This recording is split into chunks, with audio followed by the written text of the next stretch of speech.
ప్రజా ప్రస్థాన యాత్రకు అన్ని వర్గాల నుండి అపూర్వ స్పందన లభిస్తోంది.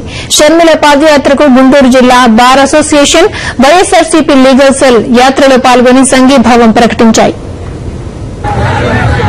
ప్రజా సమస్యలపై అలుపెరగని పోరాటం చేస్తున్న షర్మిల పాదయాత్రలో పాల్గొనడం తమకు ఎంతో ఆనందాన్ని కలిగించిందని గుంటూరు బార్ అసోసియేషన్ సభ్యులు అన్నారు. మరో ప్రజా ప్రస్థాన యాత్రలో పెద్ద సంఖ్యలో పాల్గొన్న న్యాయవాదులు పాదయాత్రకు మద్దతు ప్రకటించారు. షర్మిల గారికి మా పూర్తి మద్దతు తెలపడానికి మేము గుంటూరు నుండి వచ్చామండి. మేమంతా గుంటూరు బార్ అసోసియేషన్ మహిళా న్యాయవాదులము. మేము ఆమె పడుతున్న ఈ కార్యక్రమాన్ని దిగ్విజయం చేయడం కోసం ఆమె పడుతున్న అకుంఠిత దీక్షకు మద్దతు తెలుపుతూ మేము కూడా ఈ పాదయాత్రలో పార్టిసిపేట్ చేయాలని వచ్చాము.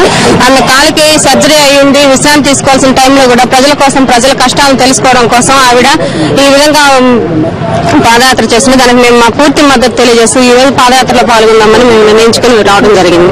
జగన్మోహన్ రెడ్డిని అక్రమంగా జైల్లో పెట్టారని బార్ న్యాయవాదులు ఆవేదన వ్యక్తం చేశారు. ఏ తప్పు చేయని అతన్ని రాజ్యాంగ నియమాలకు వ్యతిరేకంగా నిర్బంధించారని విమర్శించారు. ఆయన్ని జైల్లోనే ఉంచి సొసైటీ ఎలక్షన్స్ కి వెళ్లారు. సొసైటీ ఎలక్షన్ లో రాజ్యాంగాన్ని ఏ స్థాయిలో దుర్వినియోగం చేసింది రాష్ట్రం మొత్తానికి తెలుసు. ఆయన్ని జైల్లోనే ఉంచి లోకల్ బాడీస్ ఎలక్షన్ కూడా వెళ్లాలని చూస్తున్నారు. లోకల్ బాడీస్ ఎలక్షన్స్ లో కూడా వాళ్లే సక్సెస్ కావాలని చూస్తున్నారు. ఇది పూర్తి స్థాయి రాజ్యాంగ వ్యతిరేకం. భారతదేశ చరిత్రలో ఇంతవరకు స్వతంత్రం వచ్చినా జరగలేదు. అంతటి దుర్మార్గమైన కార్యక్రమాలకి స్టేట్ గవర్నమెంట్, సెంట్రల్ గవర్నమెంట్ పాల్పడుతున్నాయి. దీన్ని మేము తీవ్రంగా ఖండిస్తున్నాం.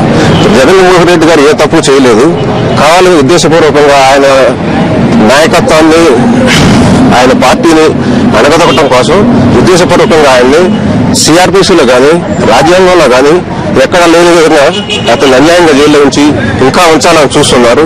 కుమ్మక్కులకు, కుట్రలకు పాలక ప్రతిపక్షాలు కేర్ ఆఫ్ అడ్రస్ గా మారాయని బార్ న్యాయవాదులు విమర్శించారు. ప్రభుత్వానికి సమయం వచ్చినప్పుడు ప్రజలే బుద్ధి చెబుతారని హెచ్చరించారు. శ్రీనివాస్, సాక్షి న్యూస్, గుంటూరు జిల్లా.